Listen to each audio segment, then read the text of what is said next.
Hello, bachcho. Let's read a given question. The question says a vertical spring mass system is say taken on moon. It start oscillating on the moon. Choose the correct statements. Option A: the time period will become T Earth upon root 6. Option B: the equilibrium position about which spring mass system oscillate in vertical direction is mg by 6k from the unstretched position. Option C: k on moon decreases. Option D: k on moon increases. So, to understand this question, we need to understand about the concept of oscillation of spring block system. So अगर हम oscillation of spring block system consider करें, let's suppose we have spring है, उसके अंदर एक block attached है, ठीक है. नाउ वी कैन से कि spring constant is K and the mass of block is M.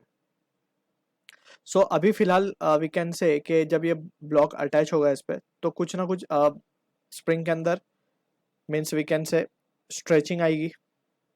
Let's suppose initially spring was here, जब हमने मास लगाया तो वो इस पोजीशन पे पहुंच गई, ठीक है.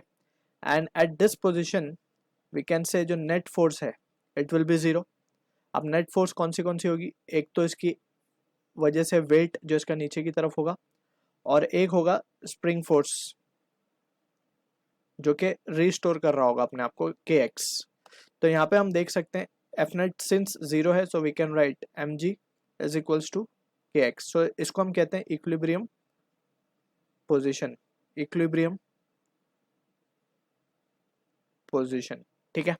तो यहाँ पे हम क्लियरली देख सकते हैं जो एक्सटेंशन ब्लॉक के अंदर आया है या स्प्रिंग के अंदर आया है, it is given by M G upon K, ठीक है. अब apart from this we need to also understand कि for a particle performing S H M, इसका जो टाइम पीरियड दिया जाता है it is given by the expression T equals to 2 pi by omega, and omega for S H M we know it is under root K by M. तो ये हो जाएगा 2 pi under root M by K. So ये होता है time period, ठीक है. अब we have to be careful, के जो है जिसको हम स्टिफनेस कहते हैं, स्टिफनेस कांस्टेंट या फिर स्प्रिंग कांस्टेंट या फोर्स कांस्टेंट भी कहते हैं इसको. Basically it is a spring constant हम इसे कहेंगे तो ज़्यादा अच्छा है, स्प्रिंग कांस्टेंट. सो ये डिपेंड करता है मटेरियल ऑफ स्प्रिंग पे, ठीक है. एंड वी कैन सी के जो मास की अगर हम बात करें so it is a universal constant.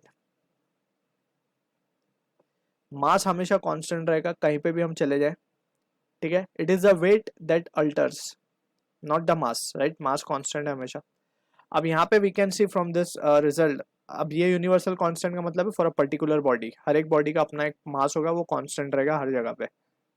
Now we can see from this situation time period की अगर हम बात करें, so time period is dependent upon the value of M which is a constant, the value of K which is a constant for a particular spring.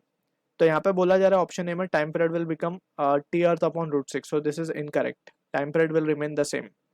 के on moon decreases, जिसको भी हम discard कर सकते हैं, के स्प्रिंग की material पर डिपेंड करेगा, तो वो इट विल नॉट चेंज. के ऑन मून इंक्रीज, सो जिसको भी हम डिस्कार्ड कर सकते हैं. अब हमें एक चीज पता है, मून के ऊपर जो ग्रेविटी है G moon, it is 6 time 1/6 of earth, ठीक है ना. G is acceleration due to gravity at earth surface and G M is acceleration due to gravity at moon. So ये तो हमें पता है. यहाँ पे जो इक्विलिब्रियम पोजीशन हमें मिली थी एक्चुअली में, अब हम अगर ध्यान से देखें तो इक्विलिब्रियम पोजीशन जो हमें मिली थी वो अब क्या हो जाएगी अगर हम इस सेटअप को मून पे ले गए. So equilibrium position X on moon, या फिर कितना वो स्ट्रेच हुआ है, it will be M G by 6, and ये हो जाएगा जी ऑफ अर्थ, या फिर जी हम इसे सिंपली कह देंगे एम जी बाय 6k. अब यहाँ पे हम देख सकते हैं कि M G bye 6k X जो है X M, it is less than X, ठीक है ना.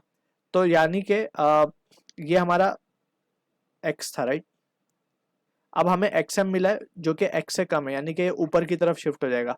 तो ये जो इक्विलिब्रियम पोजीशन है इट विल शिफ्ट अपवर्ड, ठीक है. So from here we can say this implies that equilibrium position,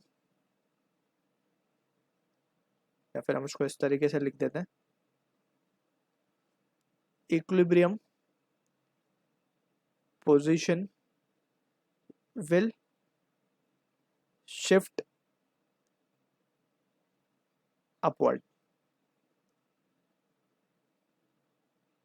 जैसे हमें ऑप्शन 2 में बोला गया oscillate in vertical direction from the unstretched position, the equilibrium position about which spring mass system oscillate in vertical direction is ये तो हमें मिल गया mg/6 के from the unstretched position. So from this we can say कि option B जो है हमारा correct answer है for this question. I hope you understood the solution. All the best.